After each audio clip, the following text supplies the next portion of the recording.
Good evening. Thank you for watching this virtual lecture event hosted by the Institute of World Politics. For those of you who are new, IWP is a graduate school of national security and international affairs. We have 5 master's degree programs, 18 certificates of study, and a new doctoral program. If you're interested in learning more about us, please visit iwp.edu. This evening, we'll be hearing from Mr. Glenn Gerstell. Mr. Gerstell served as the General Counsel of the National Security Agency and Central Security Services from 2015 to 2020. He has written and spoken widely about the intersections of technology and national security and privacy.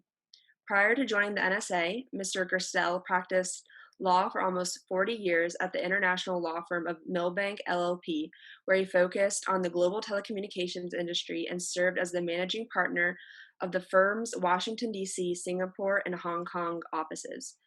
Mr. Gerstell served on the President's National Infrastructure Advisory Council, which reports to the President and the Secretary of Homeland Security on security threats to the nation's infrastructure, as well as on the District of Columbia Homeland Security Commission. He is the recipient of the National Intelligence Distinguished Service Medal, the Secretary of Defense Medal for Exceptional Civilian Service, and the NSA Distinguished Civilian Service Medal. Just to give our attendees an outline of how this lecture will go, Mr. Gerstell will spend about 15 to 20 minutes giving his remarks. I will then ask a few questions of my own, and then we'll turn it over for audience Q&A. So if you have questions for Mr. Gerstell during his remarks, please feel free to comment in the Q&A portal at the bottom of your Zoom screen. And without further ado, I'll hand it over to Mr. Gerstell. Welcome, and thank you for joining us this evening. Thank you very much, Hannah, and let me express my gratitude to the Institute of World Politics for giving me this opportunity, and thanks also to all of you joining online. Just hours before this past Thanksgiving, Roomba vacuums suddenly stopped in homes around the country. Amazon's Ring video doorbells wouldn't ring or show who was at the front door. Roku videos ceased streaming, and you couldn't upload photos to Flickr or even read the Washington Post online. An outage at Amazon Web Services, which hosts almost half the servers on the internet, caused a portion of the web to be down for a good part of that Wednesday. Imagine the trouble it could have caused had it occurred 48 hours later on Black Friday. Or worse, imagine if the outage had been nationwide or had spread to the next largest web provider, Microsoft, with the two companies taking down almost 2/3 of the web. It feels like 2020 has been the year of dodging bullets, and there have been a lot of them. From the pandemic to a harsh political campaign and contested election, each awash in falsehoods, to nonstop cyber breaches. Fortunately, with the horrible exception of the pandemic, we mostly avoided disaster. When you think about it, they all have one thing in common. Along with the Amazon web outage, they were created or spread by technology, and in particular, the digital revolution. We all sense this in general terms. We know that technology has given us massive and previously unimaginable benefits, but it equally creates vulnerabilities because the more useful the technology, the more we rely on it. And thus, the more our lives could be interfered with or damaged if that technology fails or is misused. Partly because of media attention and the political environment, when we think about this vulnerability in a big way, we often think of it as a threat posed by other nations. Indeed, the COVID pandemic 19 has revealed this to a remarkable degree and has accelerated vulnerabilities that might otherwise have evolved over several years or perhaps a decade. As global travel has become commonplace, a highly transmissible disease can no longer remain a local development. Now, factory shutdowns halfway around the world affect not only products on our supermarket shelves, but also global transportation and our stock market. In other words, what happens in China doesn't stay in China. Or to put it in a more serious way, our national well-being, our national security, is for the first time challenged by and vulnerable to other countries in ways we will have difficulty managing. I'm pointing out how technology in the hands of other countries can affect us because that's how we customarily think of risk to national security, namely the challenges posed by other nations. We spend a great deal of time and money deterring or defending against those threats. But the point I want to make today is that we actually may face a graver and more likely threat to our national well-being, not from the technological advances of other nations, but instead from the unregulated technology in the hands of our private sector. We focus less on that for many reasons. We don't typically think of the private sector as responsible for national security. And even when there are problems with private sector technology, we tend to regard them as isolated incidents confined to one company, not signs of systemic risk to our country. Moreover, and more significantly, the enormity of the impending shift of responsibility to the private sector is difficult to embrace. It used to be clear that only government was responsible for our national security, or the common defense, as the Constitution calls it, and our private sector was largely free to pursue its business goals, and the lines between the two were pretty clearly delineated. But the digital revolution has shifted those lines in many ways, and for the first time in our nation's history, our national security increasingly rests not with the federal government, but instead with a private sector that conducts our digital lives. I want to illustrate that in the areas of cybersecurity and disinformation. Both are complex problems arising from the digital revolution. Both arise from benefits produced by technology. And both require multi-part and in some cases difficult solutions. Taking cybersecurity first, we've seen how foreign-generated cyber attacks exploit a unique gap in responsibility. In the case of cyber theft or damage, it's possible for other countries to do significant harm to our private sector, and our government isn't necessarily going to respond. Time and again, we've seen Chinese government hackers steal patents from solar energy companies or details from millions of passports in the files of Marriott hotels, or the North Korean military wipe out Sony Pictures computers in retribution for a mediocre film they didn't like. And our government doesn't attack back, at least in any conventional sense. Sure, we impose sanctions and indict some foreigners when we can find out who did it, but we, and for that matter, every other nation with an open internet, hasn't found a good way to deter foreign cyber attacks. The main reason for this state of affairs is the difficulty of timely attribution to the deliberate actions of a foreign government. The very nature of the internet affords rich opportunities to shield a malign actor's identity. And even if we knew who did it, there's always a concern that even a proportional response by our government might trigger an escalation from the other country. So the result is that while an American company isn't expected to defend itself against North Korean missiles, it does seem like a sitting duck for foreign cyber malevolence. And we know what the target of almost all that cyber malevolence is: our private sector. It's the private sector that holds the keys to our economic well-being, from the secrets of industrial innovation to the troves of data that enable our financial, commercial, and business lives. Spurred by the Internet of Things, cloud computing, and 5G connectivity, the digital revolution will generate incomprehensible amounts of data in the private sector that will be of critical value and sensitivity. And with artificial intelligence to make sense of it all, the private sector will be making marketing, financial, educational, and health decisions that, of course, will shape our personal and work lives. On one hand, as with any risk to public safety and economic well-being, these vulnerabilities will lead to more regulation. But on the other, we Americans have a deep-seated unease with heavy regulation of the private sector. Most of the regulation addressing the vulnerabilities and risks of the private sector digital technology will be aimed at the useful manifestations of technology. We worry about not being able to get online, or an app crashing like the Amazon Web Services outage. So we might regulate it and perhaps require minimum safety standards or redundancy. Or we worry about all that data that the private sector has amassed about our cyber lives and wonder how it might be misused, or worse, get hacked. But there's an aspect of the digital revolution that we should be worrying about more, because it's far more pernicious. And that's the problem of online disinformation, which threatens our very democracy. We have to look no further than this week's news. As the Nonpartisan Alliance for Securing Democracy just reported, Russia and Iran are using social media and their state-controlled online news sites to blast us with facts about how the presidential election was rigged, voting machines were tinkered with, and an unprecedented conspiracy is denying President Trump the second term to which he was elected. Of course, they're amplifying domestically produced disinformation, but it can be insidious and powerful and deepen and harden our existing divisions. Foreign and domestic sites spewing disinformation have collectively many millions of online viewers. It can't be healthy for a democracy when almost half the population isn't sure if our president was duly elected, and more shockingly, that only 4 in 10 Americans think that the recent election was fair and accurate. In short, in the case of elections and political speech, disinformation has a corrosive effect on democracy, leading to mistrust of institutions, cynicism about our leaders, skepticism about our ability to solve social problems, and ultimately raising the specter of authoritarianism as a reaction to that corrosion. But it's affecting not merely our political institutions.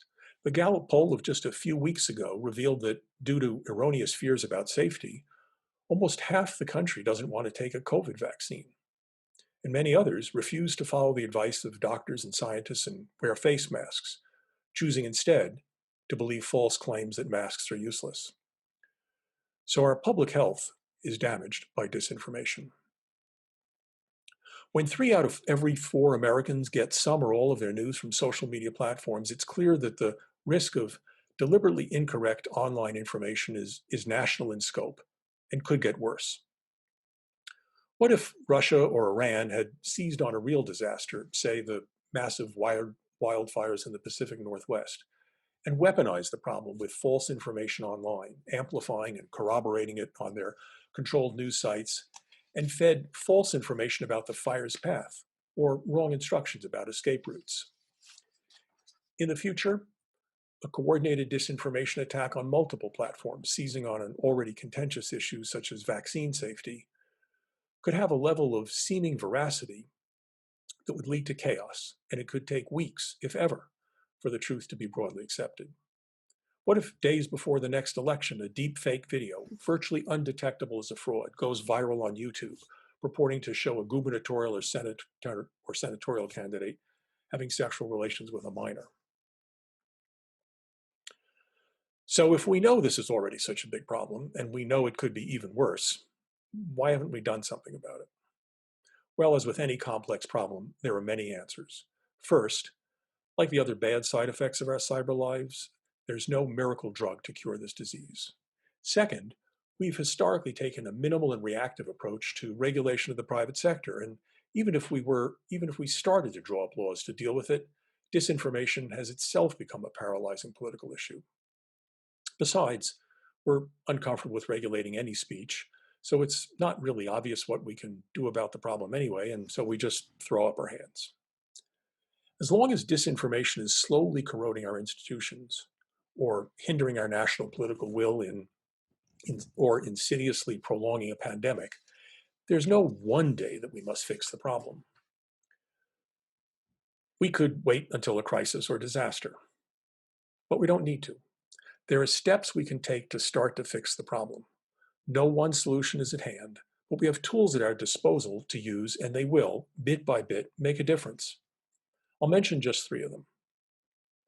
Probably the most obvious tool is the law, but we first have to get over what seems like a big obstacle. We want neither government nor the private sector to be the final arbiter of the truth or what we hear and see. Yet, allowing the private sector to profit from manipulating what we view online, without regard to its truthfulness or the consequences of viral dissemination, is simply not sensible public policy. But it's not all or nothing. There's room for some thoughtful regulation. After all, the First Amendment applies to government and not to private businesses. So there's room for Congress to act. For example, we still do not have a law that subjects political campaign ads appearing online to the same disclosure and approval rules applicable to those on radio and TV, nor laws that effectively ban or require the disclosure of foreign influence in our elections. True, Congress can't simply outlaw false statements, which would probably be unconstitutional, but it could require more disclosure and make certain knowing or intentional falsehoods illegal, say, deliberately spreading incorrect information about polling places, much in the way that the law prevents someone from filing a false police report. Admittedly, there's a delicate line between a prank or a spoof and something clearly malicious and potentially illegal. But the mere fact that the line may be difficult to draw need not preclude legislation that provides a framework for that process. One thing many Republicans and Democrats in Congress agree on is that fixing the disinformation problem on social media is going to require an amendment of Section 230 of the Communications Decency Act. They just don't agree on how to amend it. The statute was enacted in 1996 to allow the nascent internet to flourish without legal entanglements. It says, in essence, that internet providers aren't liable for content posed by their users, nor are they liable for their decision to delete that content or take down accounts. Well intentioned at the time, before the existence of social media, the statute is now seen by the political right as permitting liberal social media companies to censor conservative views, and by the left as letting Facebook, Twitter, and others off the hook for not stopping online hatred and wrongdoing. In any case, it has come to insulate the business models of social media companies that are the source of information for billions of people around the globe. These ad-driven models rely on secret, complex algorithms that micro-target users, facilitating the forwarding of material without regard to its accuracy, thus allowing falsehoods to go viral and often amplifying problematic material. Congress is now considering this contentious issue, and we'll see whether enlightened compromise between liberals and conservatives and between regulators in Silicon Valley is possible. But it will clearly be part of the solution. Another obvious tool is the technology itself. The very technology that helps spawn the problem can be used to correct it too, with artificial intelligence helping social media platforms spot lies in the first place, identify doctored videos and photographs, and track the dissemination of falsehoods by both domestic and foreign users. And after social media was awash in disinformation during the pandemic and the last election, the platforms finally abandoned their hands-off approach and were more muscular in blocking objectionable content and taking down malicious accounts. Who would have thought that Facebook and Twitter might one day label statements from the President of the United States as false or misleading? But calling out disinformation and making it more difficult to forward tweets or repost messages are all necessary steps to curbing disinformation. True, there'll always be difficulty in deciding what's sufficiently objectionable or incorrect to warrant labeling or even removal. But again, just because it's tough to draw the line doesn't mean we shouldn't even start. One helpful step would be for greater transparency about how such decisions are made and how a platform's algorithms make recommendations and curate what we see and hear. Finally, there's a whole range of other steps that can be taken beyond the regulation of social media platforms. For example, we could promote international coordination to stop the export of disinformation or bring cross-border cyber criminals to justice. We could do a much better job of organizing our federal government in a coherent way to fight disinformation, perhaps by setting up a national disinformation center within our intelligence community, just the way we've successfully done with the National Counterterrorism Center. The last one I'll mention is one of the most profound things we can do with rich benefits, and that would be to teach digital literacy and put civic education back in our schools so that disinformation, whether foreign or domestic, will be less likely to take hold in an educated populace. Different opinions are inherent and indeed necessary in any democracy, and there's always fertile ground for discord. But when that discord is polluted by disinformation, whether maliciously homegrown or skillfully fomented by foreign adversaries, it's difficult for government alone to respond. It will not be easy, and there's no one solution. But our society can work together to manage the vulnerabilities to our personal and business lives created by our ever-growing reliance on the private sector's digital technology. Our national well-being depends on nothing less. Thank you very much. Thank you for your remarks, Mr. Gerstell. Like I mentioned, if you have questions, please feel free to comment in the Q&A portal at the bottom of your screen.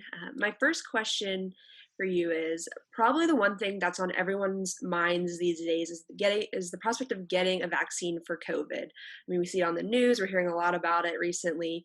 You mentioned that there was some disinformation around that. How serious of a problem might this be? Sadly, a significant one. Um, Look, we've got all the ingredients here that would make a successful disinformation campaign. This question of getting a vaccine has become politicized. It's emotional.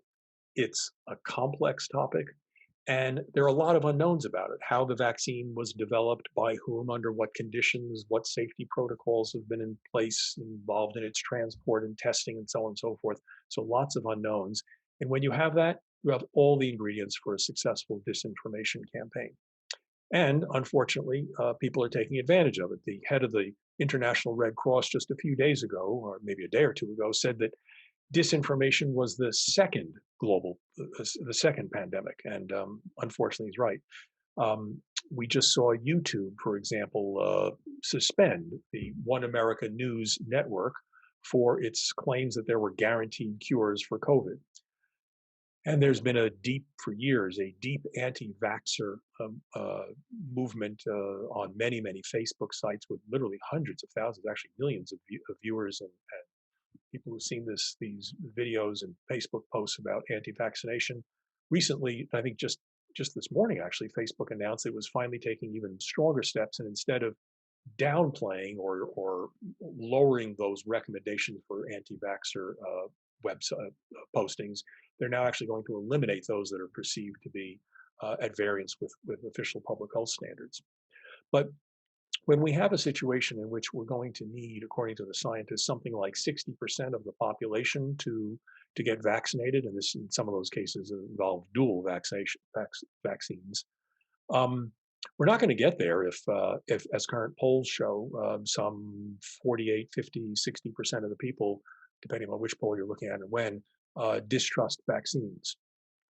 Let me just close with one good point on this area, which is, yes, I think we're going to see a very significant amount of disinformation around the vaccines, unfortunately, because, as I said, it's very fertile ground for it. There's a lot of receptivity to false information in this area. But the one good point is that, unlike in other areas, I don't think we're going to get too much foreign in sources of disinformation. Why is that? Because both Russia and China, our adversaries in this, they too have an interest in seeing vaccines be widely adopted.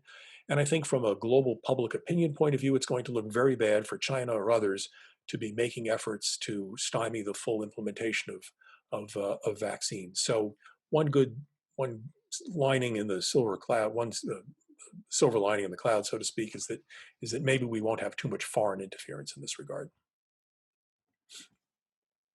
You mentioned disinformation from foreign sources, and you went into that a little bit more in detail in your article, "The National Security Case for Fixing Social Media," which was published in the New Yorker. Given your background at the National Security Agency, what can you tell us about the disinformation efforts aimed at us from overseas? Well, they're extensive. They are principally the product of four countries, and I'll just maybe spend a minute about talking about each one because they're different. They're not the same in terms of how they approach this and what their goals are. We'll start with Russia. Russia is probably the one that's the most focused on disinformation in the United States. Their goal is very simple. They just want to sow discord. They just want to throw a monkey wrench into the process. There are some very sophisticated entities within Russia that are at work full time on disinformation in the United States. There's branches of their intelligence operations known by their initials, the SVR, the GRU, which is their military intelligence, the FSB. And then they also use proxies like the Internet Research Agency, which is a private sector entity and yet affiliated and believed to be loosely directed, if not more seriously directed by the Kremlin. And they all have, as I said, one goal, which is to sow discord, and they do so with impunity. They're not particularly concerned about more sanctions being imposed on them. Their trade with the United States is already at a low. They're not particularly concerned about world opinion, thinking poorly of them. So they have a pretty free hand in this area. By contrast, China is a little more restrained.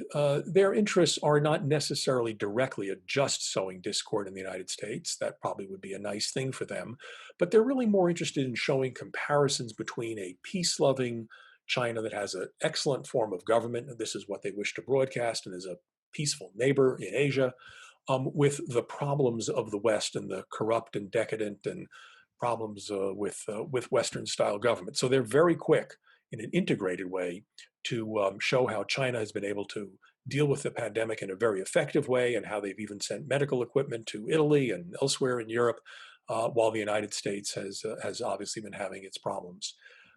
But China, long term, is a more serious problem in the disinformation area, mainly because of their immense resources. And if they really tried to apply all the resources of the Ministry of State Security and the private sector and harness them all together in a very coherent way, they could pose a very, very grave danger to us. At the moment, however, because some 17% of their trade is with the United States, they don't want to jeopardize that. They are worried about world opinion. So there's a difference between the positions between Russia and China. Very quickly, the other two are Iran, where the Revolutionary Guard Corps has an active cyber unit that seeks to sow disinformation, to steal information. We've seen them active in the last few weeks. And then finally, with particular note for the vaccine, is North Korea, which is interested not so much in sowing discord, but in obtaining money. They want to use cyber and disinformation in their cyber efforts to use ransomware to try to steal bitcoins. And we've seen them most recently, although it isn't disinformation, we've seen them most recently trying to probe pharmaceutical manufacturers to learn their secrets of vaccine information. So all four of these countries are very serious threats. Just a follow-up question to that. How does Russia and other nation states avoid detection by social media platforms? Because they are very sophisticated at this. Let's start with Russia and some fascinating details about what they did to us in 2016. Um, this is all available in a 5-volume bipartisan Senate committee report that details the extent of the Russian interference and influence in the 2016 election. There's lots of information about this online. There are cybersecurity researchers such as Graphica. There's something I mentioned, the Alliance for Securing Democracy. They have something called the Hamilton 2.0 dashboard on the web that tracks the disinformation from the Russians. The think tank that I'm affiliated with, CSIS, has produced a number of reports and lots of online information. So there's lots of information about what Russia does. And what do? The difference is they act in a coherent, integrated way. They spend months or sometimes years building up fake Facebook accounts, sometimes with pictures of real people, sometimes with pictures generated by artificial intelligence, pictures of people that never existed. They build up followers, they like things, dislike things, they make it look like a real account.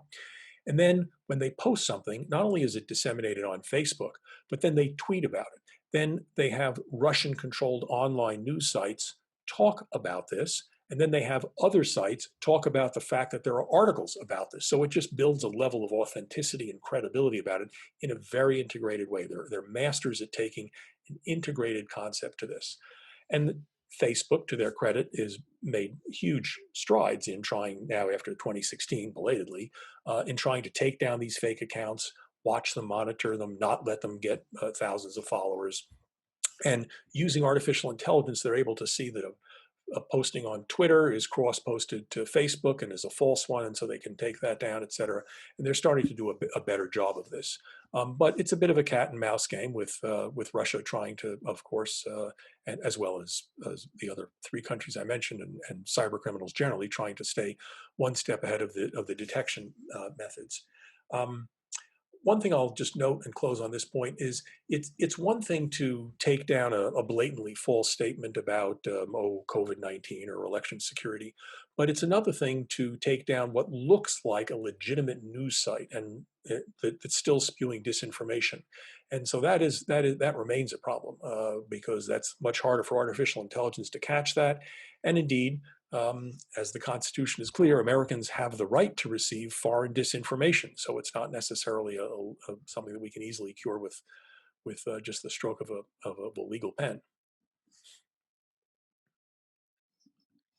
Bringing the topic to election security, is there any evidence that this flood of disinformation actually changed any minds, or did it really affect the outcome of any election?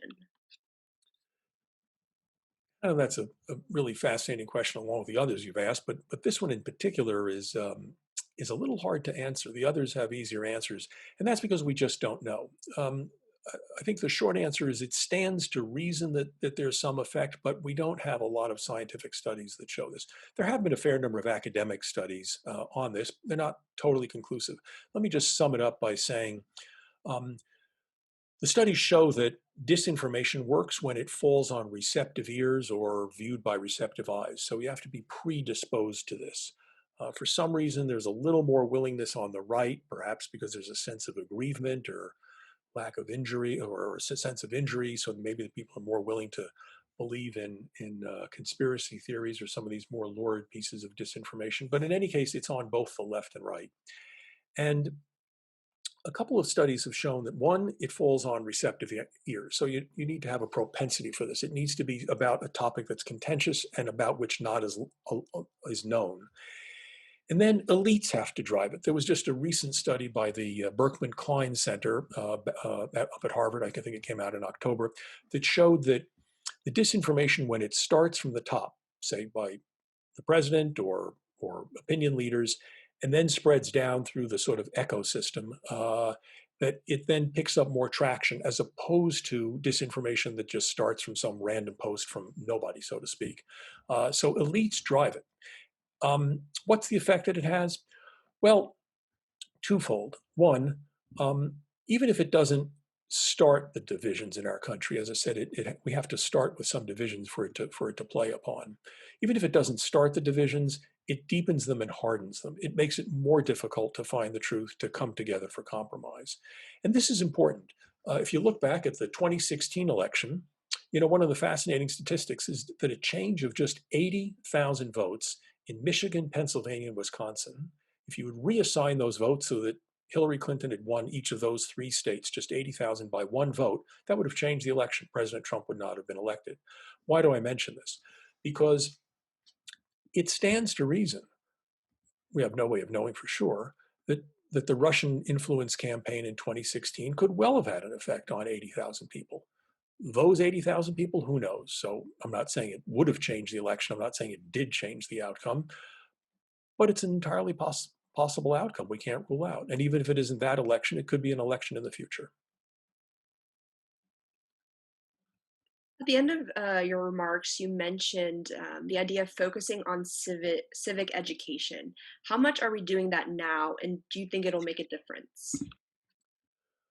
Well, due in part to a good thing, which is a focus on STEM education, more science, more math, et cetera, that has had the effect of crowding out old-fashioned civics education. In fact, we're now down to a point where only 9 states and the District of Columbia actually require a full year of civics education or US government education. And I think 10 states don't have any requirements whatsoever. 31 states only require a half year of it. So we're at a point as a result of lack of civic education where, according to some recent studies, Pew surveys, 1 in 4 Americans can't even name the 3 branches of government. And half of college graduates don't know how long representatives and senators serve in Congress. They don't even know their terms. So, as I mentioned, disinformation works where there are sort of predisposed minds or where there's some ignorance of the facts. And you're not going to be open to conspiracy theories if you know elections, if you know explanations for how elections are handled, or you understand how vaccines are carefully vetted by the FDA, et cetera. So if you have information about how our government works, about civic responsibility, about the role that judges play, et cetera, you're going to be less likely to think that there's just a political explanation for it. They're all corrupt, or there's all some giant problem that is eroding our democracy. So it just stands to reason, and indeed has been proven time and again through surveys, that teaching civic education and engaging in public discourse does have real serious and major benefits for our country. So it's an important thing that we need to work on. I think that's a really interesting point that you made. My last question for you before we Okay. hand it over to attendee Q&A, you talked about amending Section 230 regarding the liability shield for social media platforms. And I see that's been in the news, even in the past few days, with President Trump saying he'll veto the defense appropriations bill unless it has something in it to fix that statute from his viewpoint. Why wasn't some of this disinformation problem foreseen when the statute was adopted, and how did we end up so deep into this problem? Well, it wasn't foreseen at the time when this Section 230, and for those online viewers who are wondering about your reference to it, the president said a day or two ago, and as recently as apparently this morning again, that he's threatening to veto the National Defense Authorization Act because it does not have a provision in it that would repeal this Section 230 of the Communications Decency Act. It has no connection to the defense bill. He's just using it as a sort of bargaining chip, so to speak. And a lot of members of Congress are unhappy with it. And who knows, if he does veto it, it could lead to the first override of his veto, because we've had an NDAA, the National Defense Authorization Act, for 59 years straight. Every year we've had it. So it's vital to our country and our armed forces. The president is using this as a bargaining chip. Why is he so concerned about it? Well, because as I said, the conservatives do feel that it has led to a situation in which, in their view, the liberal social media companies, as they view them, are censoring conservative views. There's a lot of academic studies that show that's not the case, but nonetheless, that's still a firmly held belief in some quarters.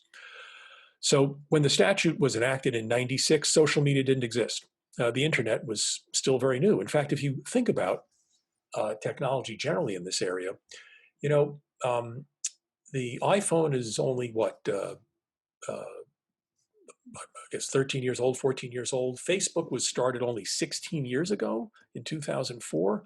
Um, YouTube started in 2005. So we forget how quickly this technological advances have just washed over us.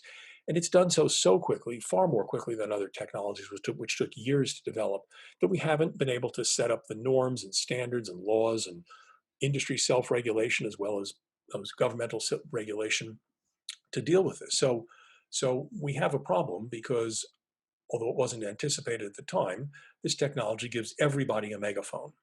And with everybody having a megaphone of seemingly equal weight, it's enabled the web to be a far more exciting place in some regards.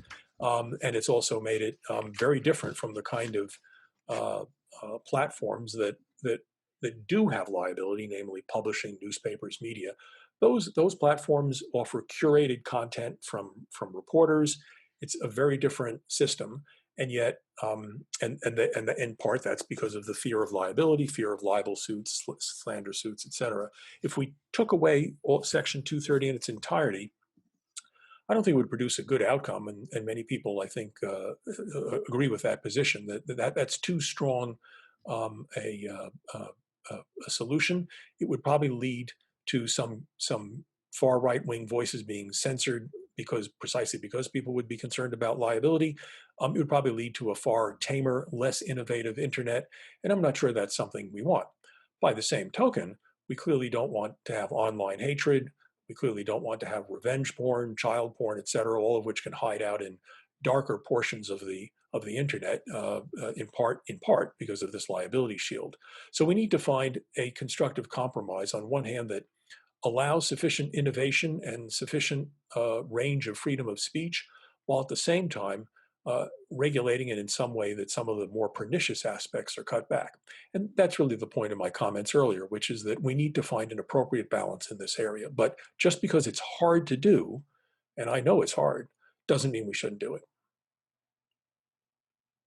Great. Thank you for answering all my questions. We'll shift now to attendee questions. We have quite a few here, so I'll get Okay. started with those. The first question we have is, are there incentives that you envision for the private sector to combat disinformation? Sure, I think at the end of the day, it's a benefit for private for let's take the social media platforms, for social media platforms to be seen as safe and appropriate places. Many of them take steps, such as YouTube and others, to provide safe space for minors to view content, and that makes parents feel more comfortable about it, et cetera. Makes you feel better about the use of that site. So there are definitely benefits. More people are going to use YouTube, watch their ads, produce more money for Google, which owns YouTube, et cetera. So there's steps that they can take to make this safe. It is true that, on the other hand, the more viral a piece of information is, the more the platform potentially benefits from it because more eyeballs are on it, so to speak, and that's the greater potential for more data to be collected or more ads to be run. So, admittedly, there is an economic element to this, but I definitely feel that we can construct things in a way that will make it economically safe and attractive for social media platforms to fend off disinformation. That's ultimately in their long-term interest. They don't want to be in a position where their platforms are so polluted that they start losing audience share. And we see that with some of the more extreme social media platforms that are sort of in the dark web that have very tiny audiences. Maybe they're more dramatic audiences, but it's really tiny. Would it be possible to hold elected officials in the same standards of conduct that the Office of Government Ethics establishes for public servants? Interesting question. I know there are some efforts to hold candidates for federal public office to higher standards, and some of them are obvious, as in the area, for example, of political campaign contributions, where we do that. Whether it's possible to do that in the areas of speech is a little more difficult, just because, of course, of the First Amendment. But it could be possible that, perhaps, if not through a regulatory area, but through voluntary efforts, we could have candidates who are a little more worried about the bad effects of disinformation. Whether the government should get involved in policing that in a political campaign is pretty tough, just because I think we tend to err on wanting political speech to be as robust as possible. So curtailing that, I think, is a tough thing. But look, it's worth exploring. All these ideas are worth exploring. I think what we're going to have to do with the entire question of disinformation, as I said in my earlier comments, is is try things here and there. There's no one solution. We'll have to try a bunch of different solutions, see what works. We should have tolerance for making a few mistakes. Maybe we'll go overboard in one area. Maybe we'll won't do something enough. But I think if we take some steps, perhaps the questioner just posed, perhaps we can have a real effect. The next question here, the US intelligence community only rarely focuses on countering disinformation and deception.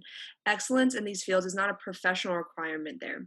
A recent study by a CIA veteran has revealed that we only pay attention to them when we happen to have a CIA director who is personally interested in the subject. How do we get the IC to reform itself in this regard? Well, I served in the intelligence community for almost 5 years, and found it a wonderful place filled with really serious patriotic Americans who were genuinely trying to do the right thing. They're resource constrained. They can't focus on everything. So they focus on the more immediate and urgent threats, you know, North Korean missiles, for example, during my tenure there recently.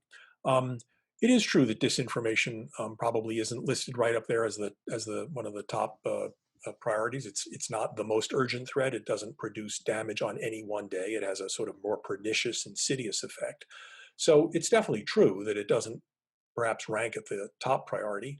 But it's also incorrect to say that it wasn't the focus of any attention, because the intelligence community was aware of its bad effects and tracks it, and very much was on top of, belatedly, was on top of what Russia did in 2016. So much so that in 2018 we took a really serious effort at stopping Russian disinformation, and I believe the director of the National Security Agency and other federal officials at 2018 said that those were the safest elections in terms of being free from foreign influence, precisely because our intelligence community took the threat of foreign disinformation seriously.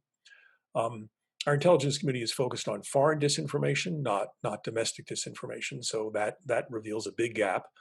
Um, but I think our intelligence committee will, in the future, especially under the Biden administration, make this a higher priority. I think we have learned our lesson from 2016 and the the disinformation around the COVID pandemic. And I think you'll see a far more robust approach to disinformation. Another attendee question. They say, I'd love to hear Mr. Gerstell's thoughts on how best the United States government could work to combat disinformation. Who should lead the effort? Should there be a broad public education campaign like other countries have done at either the federal and/or state level? It's uh, it's one of those questions that has a long answer, and part of it was some of the comments I already made. I guess I'd like to say a few things. One, there's no one solution. We're going to have to try a whole bunch of different tools, and that's because the source of disinformation is not any one thing. It's not foreign. It's not just domestic. It's not just purely a function of technology. It's not just purely a function of politics or economic status. It's a whole bunch of sources for it. So therefore, there's going to be a whole bunch of tools that we have to use to deal with it. I mentioned several in my remarks, ranging from technological solutions to legal solutions, um, to my particular favorite, which is increasing civic education. So you don't even have a receptive audience for it in the first place because you'll have a more knowledgeable audience. Whether the United States government should go on an active campaign against disinformation, is a is a is something that I think people need to examine more carefully. It could be viewed as propaganda. We have a natural resistance to that, and also there's a question of just how effective it really will be. But we could teach digital literacy. We could teach how to avoid scams and frauds. We certainly did that with this most recent election, with efforts made by the Department of Homeland Security as well as local election officials to tell people what's the truth, what are rumors, to debunk some rumors. So there's a wide range of steps we can take. My particular favorite is that we should set up within the federal government a national disinformation center to have one place where we could coordinate efforts across the federal government, as well as integrate those with the private sector, which are so important. Right now, we don't have any one place to do it. The intelligence community handles this a little bit, as we just discussed. The State Department has an important role to play. They have a global engagement center that has issued some very good reports in this area. The Commerce Department is involved. The FCC, because the Federal Communications Commission obviously is involved. So there's a wide range of agencies. It's not coordinated by any one person, and it's ridiculous to think that the president himself or herself at any time is going to be directly coordinating that. So we need to have an integrated effort, and I think that'll make a big difference. Next question. While public private engagement for cybersecurity exists in some form, is it time to pursue a holistic public private partnership as a backbone for national security framework that can account for a multitude of technology challenges alongside information dissemination and standards? Sure. As I said, that questioner probably didn't have the benefit of my prior answer, but I'd sort of repeat my prior answer a little bit and say that absolutely right. That a public-private partnership is going to be crucial to fending off disinformation. The federal government, as I said, can't do it alone. The private sector can't do it alone. It's going to require a partnership. The government has insights into the nature of foreign disinformation. The government has the ability to regulate. The private sector is the owner of the technology and has the ability to adjust it and deal with users and to deal with content. So it's got to be both. And we saw some of this in again, to refer to the 2018 elections, where it was reported that the FBI and the intelligence community and the Department of Homeland Security and our government worked in a holistic way with the social media platforms to take down malicious foreign content.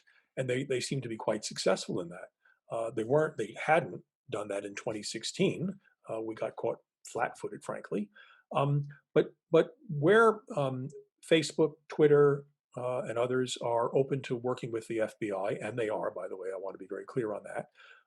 And they now have established channels of communication between the FBI and the social media platforms and the Department of Homeland Security. I think real progress can be made in a public-private partnership.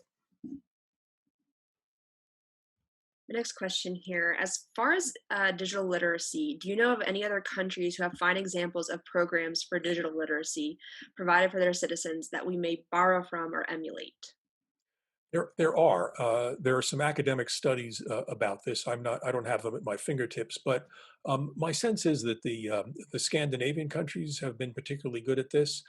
Some of the countries that are most threatened by Russia and the disinformation and cyber security incidents fomented by Russia have some of the strongest digital literacy campaigns, with their populations being very, very knowledgeable about digital security and cybersecurity. Estonia comes to mind as perhaps the leader in that regard, but also Latvia and other Baltic Sea countries.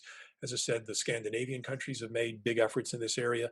Singapore, halfway around the world, also has steps to encourage civic education and digital literacy. So there are some other democracies that we can look at that have made steps and have taken steps in this area. Again, they don't all have the same government model, and so it's not going to be exactly translatable to our model here.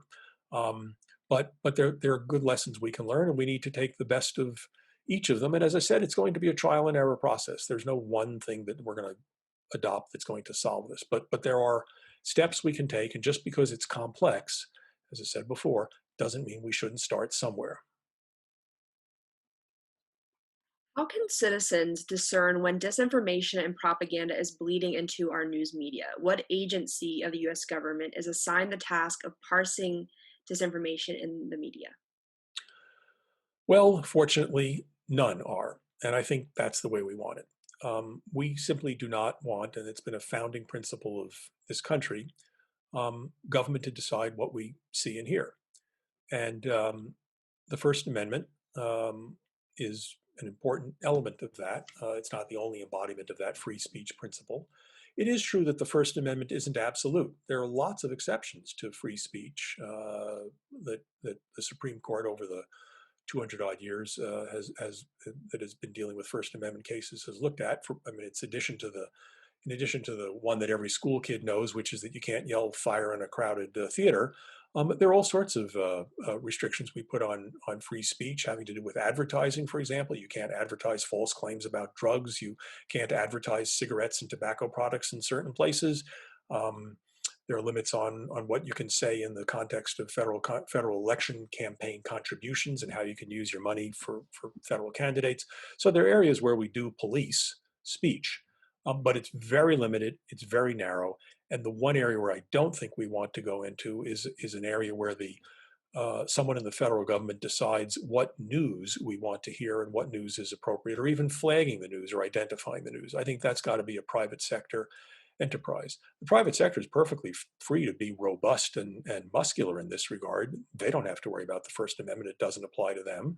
They may or may not, depending upon the Section 230 issue, have to worry about legal liability. But again, the nature of liability is it's supposed to contain behavior into proper channels and reasonable channels. So I have every confidence that our media, uh, in general, overall, and our American system is able to discern truth from fiction.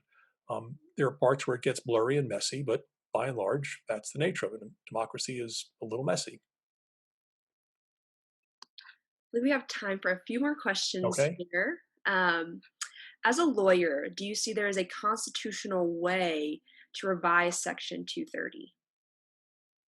Sure. I think we can uh, have a lot of room in terms of my amending Section 230. It doesn't really directly fall into a constitutional area. Um, the liability shield it imposes is one on private sector, and I don't think anyone would view that as rising to a constitutional challenge. It's not a law that really affects speech in that way, as the Supreme Court has interpreted. So I think we do have a lot of constitutional maneuvering room to change Section 230. We could probably repeal it in the first place. Again, I don't think that's a particularly good idea. Um, there doesn't seem to be any move to tighten it up. I think we have to be careful how we amend it. Right now, we've had only I may be mistaken. I believe we've had only one serious significant amendment to it since it was adopted, and that was an amendment just a few years ago to remove the liability shield where an internet provider knowingly is engaged in sex traffic or the promotion of prostitution or encouraging sex with minors. So in that one sort of very specific area, it has to be knowing, and there has to be some element of knowing what you're doing, not just accidentally. Social media platforms can be liable for promoting or in this sexual area improperly. Um, so the question is, are we going to amend Section 230 and repeat that kind of sort of rifle shot approach, which is we'll take one particular area and say the liability shield doesn't apply here, it doesn't apply there, it doesn't apply there, it applies elsewhere. The problem with that is you'll then very quickly run into some incongruities where this is okay, but something very similar isn't. Where do we draw the line, and why is that rational, et cetera? So I personally am not in favor of carving out specific little exceptions to Section 230. I think what we need is much more of a general reasonableness standard or a broader standard. And we have that elsewhere in the law. We like our entire negligence standard across the board, applying to all negligence acts, is just a reasonableness standard. So we're perfectly capable as a society and as a business of dealing with a statute that has a broad standard in it that will have to be applied to each particular fact pattern. And I don't think there's going to be a constitutional problem with that at all. Great. We're running out of time here, but I have one last question to ask you. Would you consider the bias about the way information is absorbed, certified merely based on origin sources an issue to account for? If standards for information releases can be ascertained, the assumption is that they would be consistent across the board. Can national security be pursued as a political outcome, making it government neutral? It's a little bit of a complicated question. I'm not totally sure I understand it, but it has to do with, I believe, with the sources of information and sort of certifying them, if I'm getting it right. Yes. Um, uh, Look, we have lots of private sector entities that do that kind of thing already. We have in the UK, to take an example, there's an organization called NewsGuard that is a coalition that looks in a joint way at information available online and labels websites as being trustworthy or not. And it has a panel of people on it who are respected and of a diversity of opinions. There's full disclosure as to what they're doing. Could we do something like that in the United States? Yeah, sure. And we do various versions of it. There are some websites that seek to um, endorse the veracity or lack of veracity of some other websites.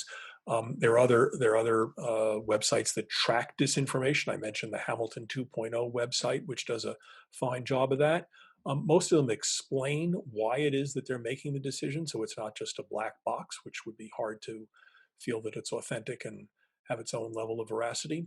So I think we can do something in a more robust and coherent way with the private sector making an effort across the board to try to identify falsehoods. Again, falsehoods are not illegal. We're always going to have campaign speech that's a lot of puffery and in some places moves over beyond puffery into outright lying and dissembling. But that's the system we have. There's a cost to it, but our society has decided we want that cost. It's important for our democracy to have a full range of opinions. So I don't see the government doing that and sort of certifying information. I think that's the wrong role. I think that's up to various units within our private sector. They will agree, they'll disagree, there'll be liberal versions of that and conservative versions of it. But I think at the end of the day, that's the outcome we want. That's all the time that we have. Thank you for Okay, taking that rapid fire Q&A good. session. I appreciate your time. It was a very informative discussion. I would also like to thank all of you who joined us on Zoom and Facebook. If you're interested in attending other upcoming webinar events, supporting IWP, or applying to one of our graduate programs, please go to iwp.edu. Again, that's iwp.edu. Thank you, everyone. Thank you, Mr. Gerstell. I Thank you. appreciate it. Thank you. Have a great evening, everyone. Bye bye. Thanks.